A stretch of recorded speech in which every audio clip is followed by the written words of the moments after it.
treaty commitments. Thank you very much. Dr. Rowe. Thank you, Chairman. I ask that you make my amendment number 285 in order. What this amendment does is create a panel to look at a single electronic health record. Mr. Chairman, I've been on the Veterans Affairs Committee for 4.5 years. I've seen hundreds of thousands of claims delayed because of inaccurate or not accurate information. The idea is that at some point in time, the Department of Defense and the VA have an electronic health record that could actually talk to each other. My first term in Congress, I knew I was a freshman congressman 4.5 years ago when I went to Great Lakes, Illinois in January to evaluate their system up there at Great Lakes, and it hasn't worked. In the last year and a half, DOD and VA have spent $1 billion, that's with a B, to create an electronic health record system and they cannot communicate. And what this says is that we put a panel together, this amendment does, that will, within 90 days, will force the VA and the DOD to have equal representation from a panel to come up with standards to form this. Otherwise, Mr. Chairman, we're going to be sitting here 4 years from now with one group that can't speak to another, and veterans suffer because of this. We have 900,000+ claims right now backlogged. And if you were a young soldier when you went in the military, if you could take a thumb drive and you got separated from the military, go to the VA and there's your record, you could have it evaluated by your veterans service officer, and that claim adjudicated in no time at all. So there's not a panel member up here who doesn't have constituents that's been held back because of this archaic system. So that's what this is for. I also have a bill that I'm withdrawing, 286, which would set up sort of an X factor type of prize for somebody who could come do this, because it's clear right now that the DOD and VA are not going to. The DOD is going to spend a whole lot of money replacing a system that still can't talk to the VA.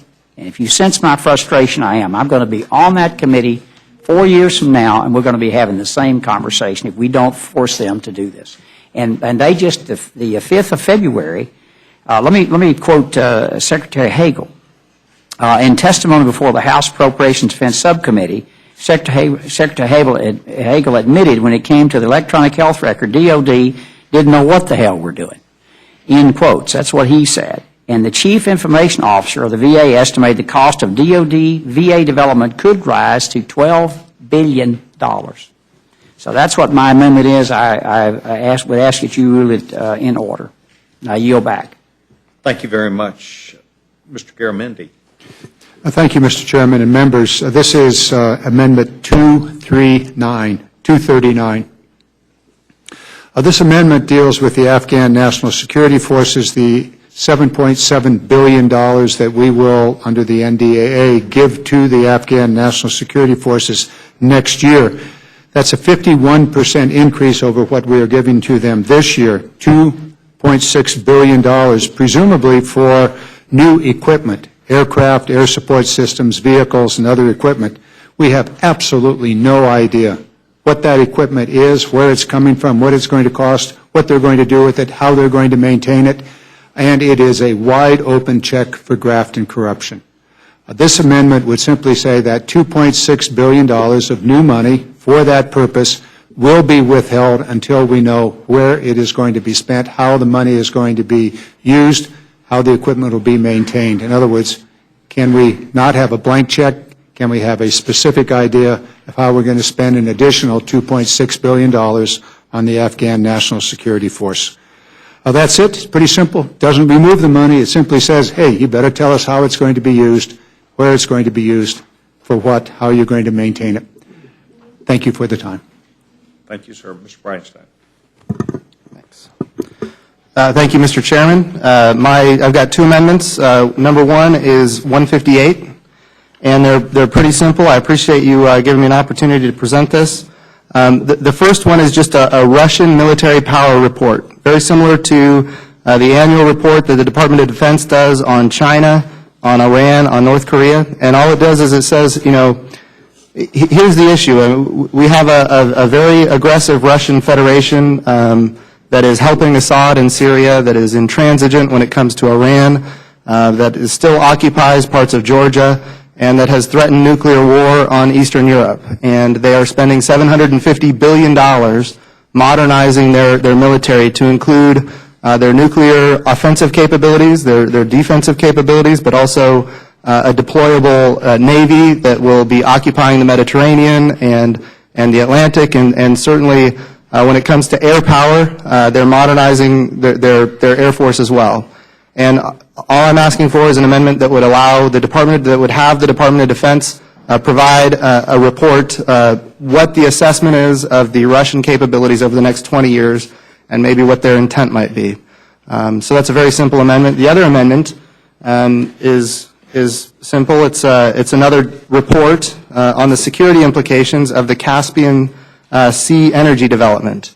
Everybody here is aware that energy security is critical for economic freedom, and Eastern European countries, again, they have threats from Russia regarding their energy security, and I would like to see a report developed that basically outlines how we can protect, if you will, energy security in the Eastern European countries, because obviously their economic freedom is at stake, and when their economic freedom is at stake, then the world is more dangerous.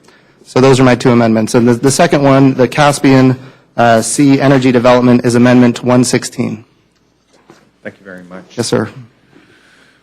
I'm a little disturbed by what you said, Mr. Garamendi, not your words, but the words that you bring to us about money, some $7 billion that may not be well thought out. And certainly this isn't the first time we've engaged in giving a foreign country money. The committee chairman's aware of this. The Defense Department's aware of this. Just an open checkbook, as you suggest? That's what I suggested. There's no indication as to how the additional, there's $5.1 billion that is from last year. That continues on. Hopefully that's been spent well. There's another $2.6 billion. What I didn't toss out to you was another little factoid. See if I can get this correct.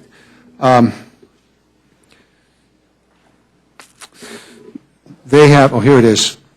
Of the $52 billion that we appropriated for the Afghanistan Security Forces Fund, only about $44 billion has been obligated. This is money that's already out there. $40 billion dispersed. So $44 billion this is over the last several years. $52 billion authorized, $44 billion obligated, $4 billion dispersed. Where's the other $12 billion? Not dispersed, not obligated. We don't know where it is. Presumably it's sitting in some account someplace. My point here is that if we're going to give them an additional $2.6 billion, then we ought to know how it's going to be spent. We do know that if in fact it was spent on equipment rather than going to somebody's bank account in Bahrain, then who's going to maintain it? How are they going to maintain it? Do they have any pilots? Do they have any maintenance people? Do they even have an airfield? And all of the other equipment, the same kinds of things could be asked. And what could we do with $2.6 billion? Well, we could reduce the deficit. We could perhaps provide school lunch programs, you name it. This is a black hole if there ever was one. And what we're saying is, tell us how you're going to spend it, and then the money can be freed up. Thank you very much. Mrs. Fox. Thank you, Mr. Chairman. And I thank our colleagues for coming today. I have no questions. Thank you very much. Thank you very much. Judge Hastings. Before this panel took place, I had a phone to go off, and I apologize to you and the other members. I normally, as a matter of fact, I've never had that to happen. Yes, but I thought I had it was a good call. No, it was not. It was with Allstate Insurance Company, and I'm having a battle with them. Anyway, Mr. Chairman, I didn't hear the testimony, and I was going to ask of the chair if there's a way that we might be able to rotate and keep the hearing going, or has the chair already decided? And obviously, if that's the case, then fine. But I did want to ask Mr. Brandon, but pronounce your name for me so I don't do it wrong, last name. Stein, like Bride of Frankenstein. I hear you. I would probably change my name, but I'm insulted. Mr. Bridenstine, why Russia? For you, so as I'll know where you're coming from. And I have no axis to grind one way or the other.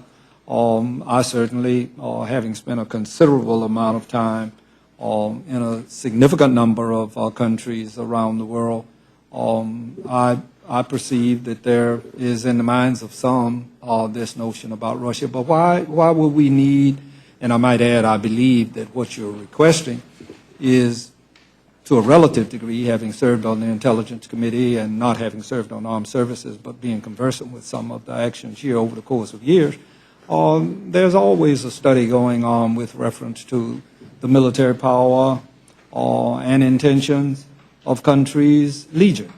But why Russia with you? Well, when you look at the layout of the world, certain countries are a lot more powerful and a lot more aggressive than other countries. Certain countries control energy. Certain countries have more money. When Russia is investing $750 billion into modernization, and they occupy areas of Georgia, and they are supporting the Assad regime in Syria, and they're certainly not helpful, in fact, problematic when it comes to Iran. And, I believe in freedom. And when you have Eastern European countries that want economic freedom, that want to maintain independence, and they have their energy supplies turned off in the dead of winter, which is a human rights violation, in my opinion, and you have Russian generals threatening nuclear war if these Eastern European countries cooperate with any missile defense technology. It's interesting to note that the Russians are modernizing their offensive nuclear capability, and if anybody wants to defend themselves, then Russia immediately threatens nuclear war. All right.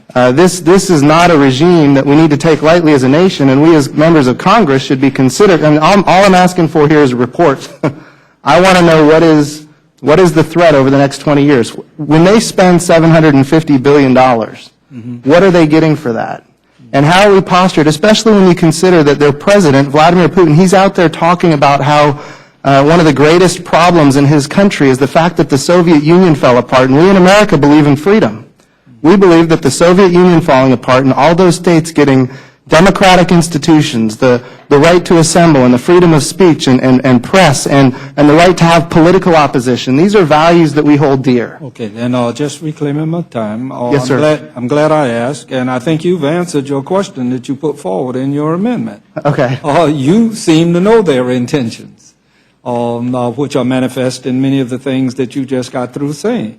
But I don't understand if you're going down that road, and if you're looking 20 years out at military projections, then there are countries that perhaps you should pay just as much attention to. And I believe that the Defense Department, both under Republican secretaries of defense and Democratic secretaries of defense, and the intelligence apparatus that we have, is dealing with what you're requesting. I don't find any quarrel with it, but I would think China and what they're going to look like 20 years from now, I think Iran, what they're going to look like 20 minutes from now, is something that's going to be of vital concern. But you've given me my answer, and I appreciate it very much. Yes, sir. Thank you. Mr. Bishop. Thank you very much. Mr. Polis? No questions. Chairman Cole. Thank you. Just a quick question, my friend from Tulsa, because both those amendments seem eminently sensible to me, the sorts of things that we ought to know. I also know you said, obviously, on the Armed Services Committee. Did the committee entertain either of these amendments, or is some reason why that wasn't dealt with in the committee hearing itself? This is obviously, as a Navy pilot and somebody who's been engaged in fighting my country's battles for a number of years, this is obviously something that's important to me personally. But to be quite frank, I had folks that came to me and asked me to carry this. And that's really what spurred this here in the last moment. I believe in it, full-hearted, this is part of who I am, and I believe in it, but, it was something that somebody asked me to do, and I'm happy to do it. So, I mean, literally, those just came up. This is a post-markup amendment then? Yes, sir. Okay. Yeah. Very good. Thank you very much. Yeah. No further questions, Mr. Chairman. Thank you, Mr. Chairman. Mr. Webster. Thank you, Mr. Chairman. I just had something for Dr. Rowe. The American Civil War veterans' records were bound in red tape, and it was difficult to access them.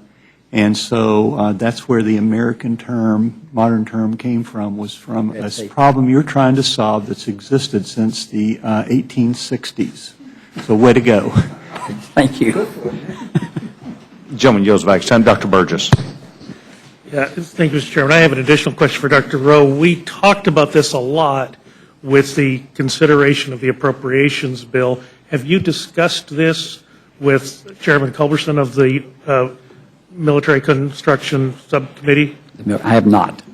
The only reason I ask is it was he acknowledged the problem. He put a solution forward in the appropriations bill, which we all voted for last week. His concern was that we work in a unified fashion, both on the authorizing and the appropriations end, to see that we get a solution to this problem, because, right, it has gone on for far too long.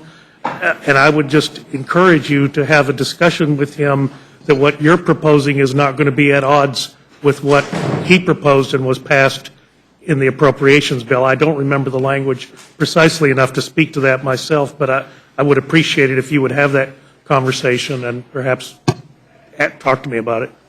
Thank you. Thank you, Mr. Chairman. I'll yield back. Thank you very much. I want to thank this panel for being here and excuse them at this time. We have less than 40 members that have voted, and there are probably 40 that are up here. So the committee will be in recess until just right after the last vote. There are 3 votes expected, and then we'll reconvene at that time. The beginning of the last. When the last vote is done, many times I am